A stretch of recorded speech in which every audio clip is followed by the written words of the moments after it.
This week, we're heading to an all-new galaxy with a special episode dedicated to Mass Effect. We chat with BioWare about what's coming up in Mass Effect Andromeda, get a chance to go hands-on with the game, and, of course, we look back at the highs and the lows of the first 3 titles. This is Player Attack.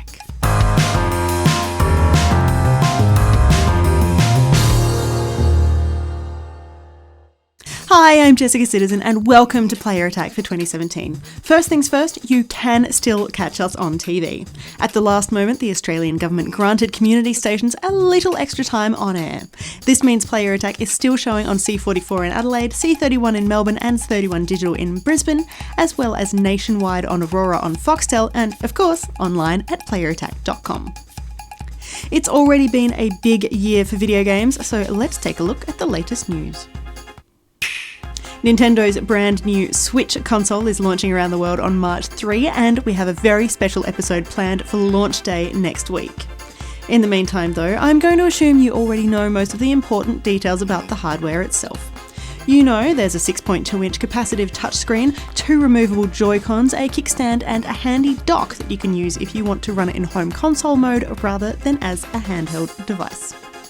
Right now, only a select few people have gotten their hands on a Nintendo Switch, but plenty of people have seen it in action. Recently, a bunch of videos were posted online showing the console in all its glory. The person behind the uploads claimed that a retailer had delivered their parcel a little early, so they did what everybody else would: share the love. Whether you wanted to see the actual hardware or take a sneaky peek at the user interface, these videos had you covered. As you might expect, the internet went nuts, but it turns out the love being shared was acquired without the appropriate consent.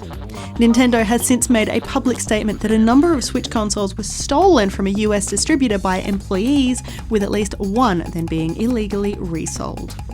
The thieves have now been identified, fired, and are facing criminal charges, and the rest of us have to wait until March 3 to experience the Switch ourselves.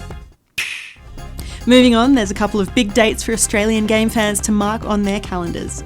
PAX Australia is returning in 2017. This year's convention will miss the busy Melbourne Cup weekend, with organisers confirming the event will take over Melbourne from October 27 to 29. This means, hopefully, cheaper flights and hotels for attendees. Tickets go on sale March 14 with early bird pricing if you get in quick. Also in October is EB Expo, which will be held on October 7 and 8 on the Gold Coast. Returning to its sunny Queensland home, the event has scrapped its Friday session, opting for a 2-day affair in 2017 with tickets on sale next month. And sticking with the calendar, E3 this year looks like being a very different beast. For the first time in history, the event is now open to the public, with 15,000 tickets available to just about anyone who wants to go. According to event organisers, it was a strategic decision made after the success of last year's E3 Live event. Apparently, the gaming public wanted the opportunity to access the show floor, and gaming publishers want to have them there. Australian esports was thrown into chaos earlier this month, with Riot Games banning a total of 16 League of Legends players from competing in the Oceanic Challenger Series. The bans range from 2 competitive weeks for account sharing or for negative behaviour, to the more serious entire season bans for those found guilty of account boosting. The offenders were discovered via a routine investigation that is traditionally carried out before the start of each competitive season. This year though, the player rosters were submitted just 2 days before the season start, delaying player reviews by a number of weeks. Riot is now reviewing its review process and is working with all affected teams to make sure they will still be able to compete in the series. In quick news, it's a new year and there's new Pokemon. Niantic and the Pokemon Company have released more than 80 new Pocket Monsters into the world, and you can catch them all using Pokemon Go. The second generation brought with them a bunch of new evolution items and 2 new types of berries, plus some controversial new premium avatar items. A US court has found that John Carmack did steal data from former employer Bethesda Softworks and took it with him to his new job at Oculus before attempting to cover his tracks. Oculus now must pay Bethesda's parent company ZeniMax a whopping $500 million, but that might not be enough. ZeniMax is reportedly considering an injunction against the VR company thanks to computer code that infringes on certain copyrights. Hey, dude, you're a gamer, aren't you? Just try it out. Suda51's free-to-play survival-themed PS4 exclusive Let It Die has been downloaded more than 2 million times since launching in Western countries in December. The game was only released in its native Japan in January, and as a form of age restriction, fans were charged around $1 a download to access the game, which is restricted to over 18s. And finally this week, there has been an announcement from Valve. A new photo from Valve HQ featured a shot of a monitor displaying the familiar Half-Life icon with a number 3 attached. For years now, rumours have been swirling about the existence of Half-Life 3. We're all sure it's happening. We've seen the signs and read the tea leaves and consulted the oracles, but the publisher has remained tight-lipped on the project until now. This week, company spokesperson Greg Coomer has stepped up to tell everyone what this mysterious W3 is all about. Well, he would if he knew. Turns out he doesn't really know any more than the rest of us. Apparently those icons have floated around the Seattle office for a while now, with nobody able to explain quite what they are or why they're there. But what about those t-shirts we've seen developers wearing? It seems that Greg does know the story behind those, and it's another disappointment. He says that some of the more childish members of the Valve family wore them to GDC way back in 2011 with the intention of spurring the rumour mill. And here we are, more than half a decade later, still talking about them. Looks like the prank worked. For more information on any of these stories, or to keep up to date with the latest gaming news, head to playerattack.com. But for now, stick around, we've got plenty more still to come.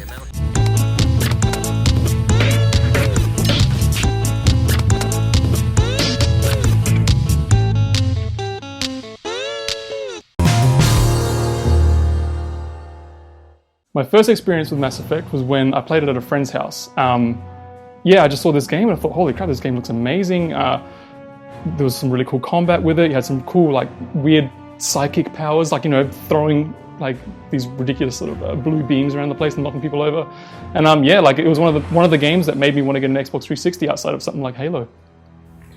Myself, I'm kind of embarrassed to say this. I got the 360 on launch, and I got it for Dead Rising. And I played the crap out of Dead Rising. And it came with this game called Mass Effect, and I was like, I don't really want to play that game. I'll get around to it. And one day, I had nothing else to do. I was bored. I threw it in, I'm like, holy crap, what is this? Looked at it, my gosh. Same people that bought us KOTOR. It's got that same kind of feel. It was BioWare. And I was sucked in. Boom, Reapers, combat. I was in love. I'm gonna say 100%. Your Shepard, completely different to my Shepard. Absolutely. Completely different to your Shepard, possibly. Absolutely. So, give us a rundown. Who's your Shep? My Shep was the generic looking Shep, because I was not a creative person. When I played The Sims and things like that, my people always looked god ugly when I tried to make them look like myself. I was like, this looks terrible. So I was like, I'll just go in with a stock guy. It was fine. It doesn't matter. So that's what my Shep would look like, but I don't remember what his backstory was because I'd played the game so many times since then. But yeah. Pretty much most of the time, I always run Paragon. What about yourself? I played as male Shep as well. Mine was, if you've ever seen Sheamus from WWE, the giant Ranger Irishman, I made a god-awful Shepard. Ranger hair, big mo, so I was smashing stuff up with the powers, using shotguns, and he was a straight Paragon playthrough as well. And I played the game through a bunch of times, but I think the most interesting character I played it through was Cassandra, who was my favorite Shepard I played with. She wasn't Renegade, she wasn't Paragon. She made choices depending on, or I made the choices even, on what I felt at the time. So I was snappy to some people, I was nice to others, I could switch and flip, and I feel like I got more out of the game, and I feel like it was a more legitimate experience as well. And yeah, that was damn good fun. I feel I got more out of the romantic engagements as Fem Shep as I did the Man Shep, because most of the engagements you could have as Dude Shep were not that interesting. Whereas you could get Garrus going on with Fem Shep, you could get Liara still, which was my squeeze as Man Shep. Some of my playthroughs where I'd gotten involved with Tali or Miranda and things, but I usually ended up coming back to Liara, just because I found her story so much more interesting and her motivations were so much more interesting. We've kind of explored a couple of elements that we've really liked about the Mass Effect games, but there's one big dividing thing it seems amongst everybody that plays Mass Effect. The ending of Mass Effect 3. I've seen people rally vehemently against it. And I get it a little, but I don't really mind the ending because, let's all be honest, it was signpost straight from the beginning.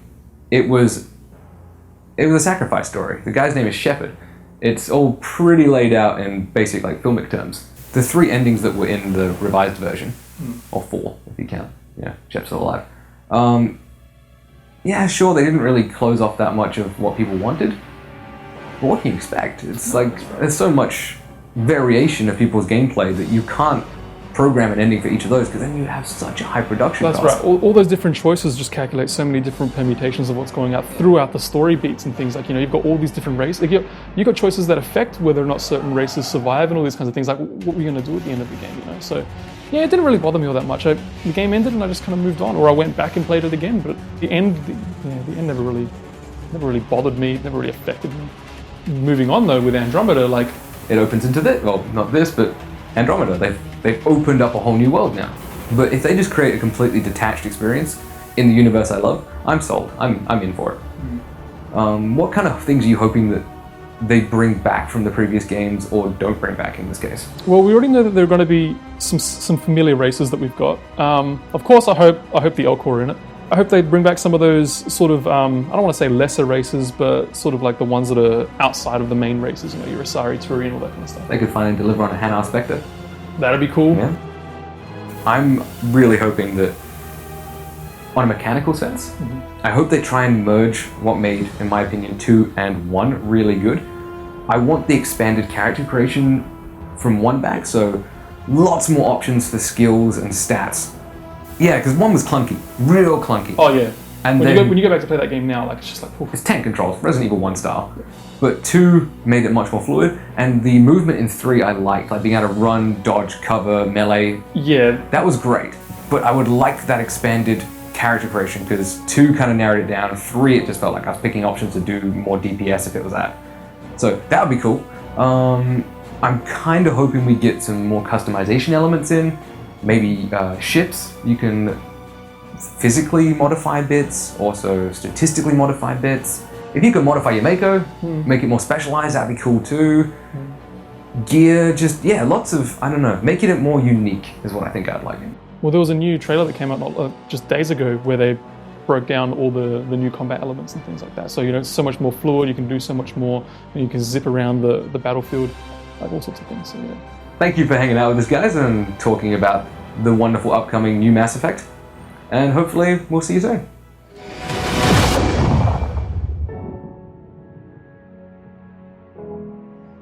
Been waiting 600 years for this.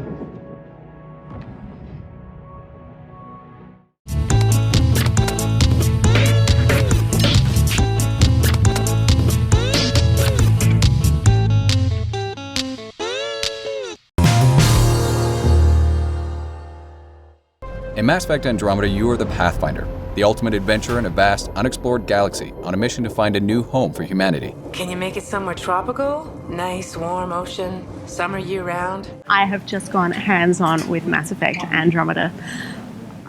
The time I got to spend with this game was way too short. We actually didn't get to play the prologue of the game because, as we were told by the producer, even playing through the prologue, there are so many opportunities and options for experimentation and different things to do within the world. So he actually wanted us to get straight into the gameplay, so he didn't let us play through waking up as Ryder. It's the first time that I can remember being told explicitly, don't explore everything that there is to explore in the game. We only had a limited amount of time, and if we had been allowed to explore everything like I like to do with BioWare games, we would have been here for ages and wouldn't have been able to actually experience quite a lot of the elements of the game that are on show today.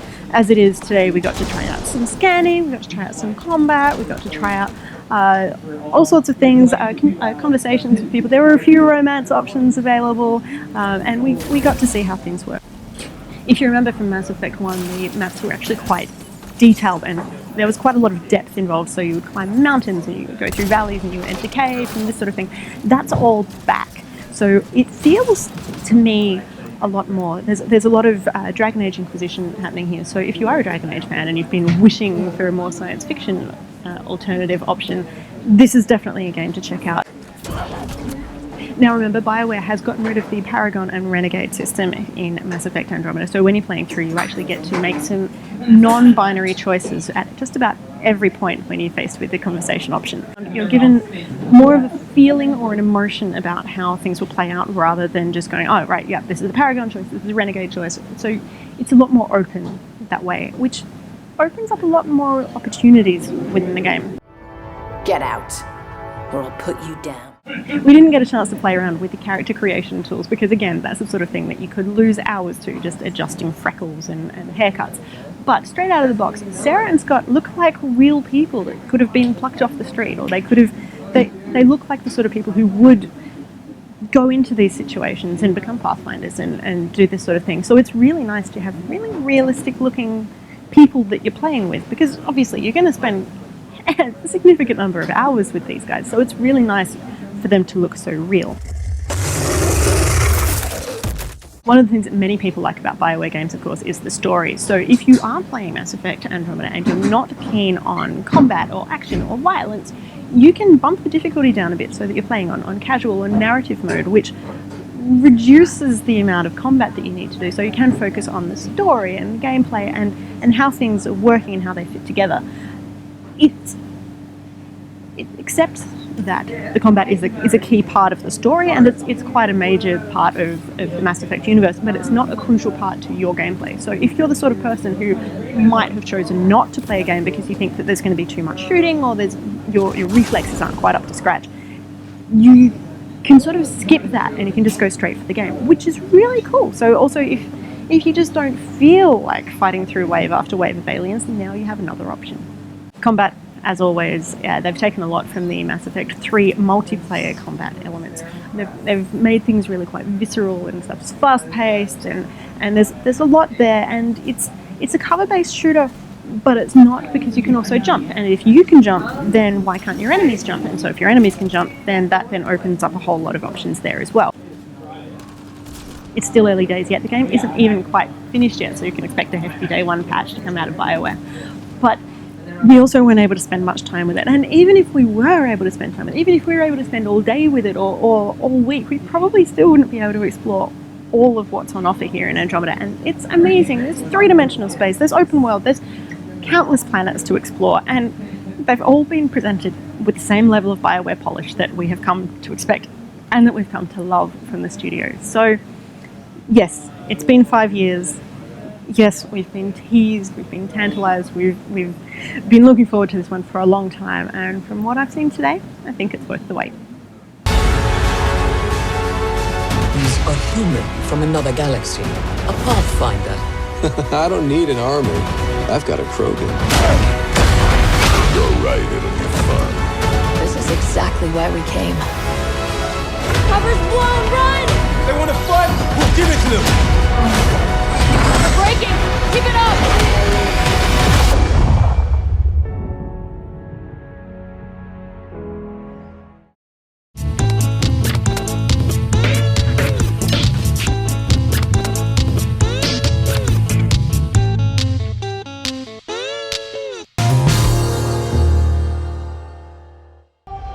That's Habitat 7.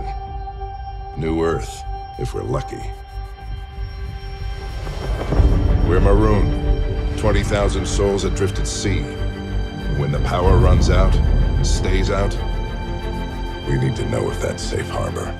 It was very important for us to be able to have people that never played Mass Effect but actually heard about Mass Effect and were interested in Mass Effect, which over the years we realized with a lot of people were just intimidated in entering that huge universe when they haven't played the previous one. So now they can enter with a fresh start, brand new character set, and we push that even further in the narrative in the game. For example, your main character Ryder, when he gets to Andromeda, he knows nothing about the galaxy, and as a player you don't know anything either.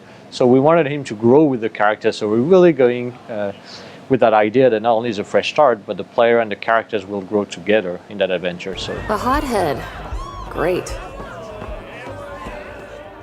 it all started roughly 5 years ago, where we were finishing Mass Effect 3. And obviously when you build a universe as rich and deep as the Mass Effect universe, and you are a company of storytellers, you want to keep telling stories in that universe. And that's how it all started. And then And then we thought about what do we want to bring back at the center of the next game as themes, because again, we are heavily based on narrative and things like that. So exploration was our first answer. We really wanted to bring back the notion of discovery, curiosity, exploration in the franchise, which was extremely present in Mass Effect 1. And then the story goes narrower and narrower because that was how the story works, right? But we had an opportunity to get back to a more open world and all those notions of exploration, discovery, as I mentioned. The second thing was we wanted to bring space back at the center of the space opera. So from there, we had to build narrative. We wanted to make sure that nobody gets one of his choices that he made at the end of the trilogy ignored or impose any form of choices. So we had to find ways to get away from there. And also wanted to make sure that we bring new characters to life that have their own life and are not necessarily related to the previous one. And it's just a fresh start in a lot of ways.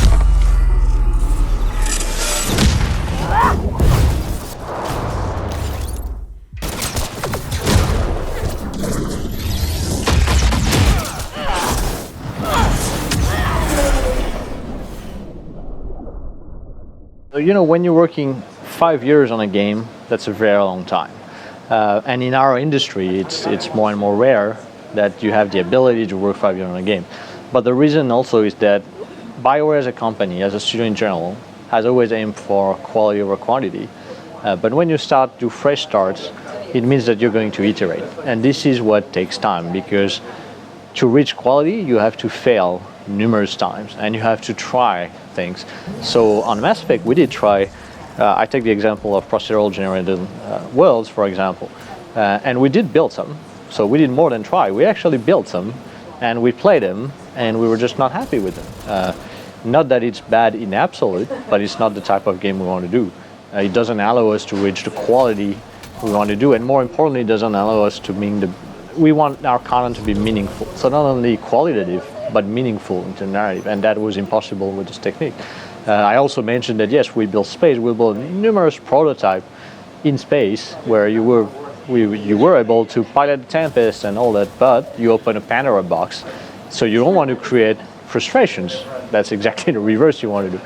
So maybe one day, I don't know, in the future, but right now we just said that's not the focus we want to have. But again, to reach quality, you need to fail.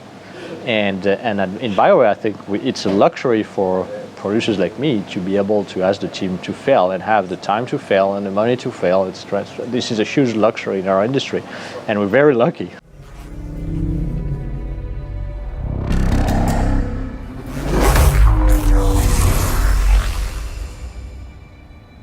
Once you finish the narrative of the game and the main story of the game, you can absolutely go back and explore planets that you haven't explored or do things that you haven't had a chance to do, pending that they're still available, obviously. So it's not all the content. If you want the rest of the content, you can still do what we call the New Game Plus, right? Which is starting a new story and character, but with what you learn and some of the skills you acquire over the years. So that's possible. But in general, if you want to keep going with the same character, you can explore the content that is still available. But that was important also in the sense that we're talking about changing the face of the part of the galaxy, and we don't want the story to be over narratively and that's it. So we want you actually to be able to still do some meaningful content around it. And for example, it's the great opportunity to learn more about the alien races. If you the kind of person who wants to know the story first and you went through the story fairly quickly and you missed a number of lore about that galaxy, the alien races, the architecture, now you have the opportunity to do so. Wow, I really was just scratching the surface. So yes, usually I'm asked about will Ryder will have a fish tank or a space hamster. That's apparently one of the key questions. No spoilers, you'll have to play the game to figure it out.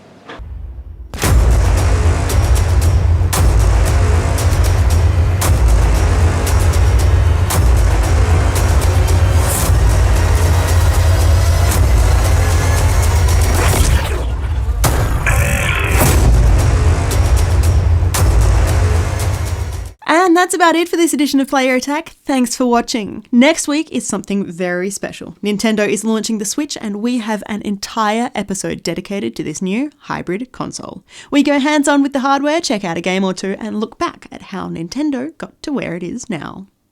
In the meantime, you can catch us at playerattack.com. We are on Facebook, YouTube, and Twitter. And if you've got something you want to say, send us an email, mailbox@playerattack.com, or just hop on our forums.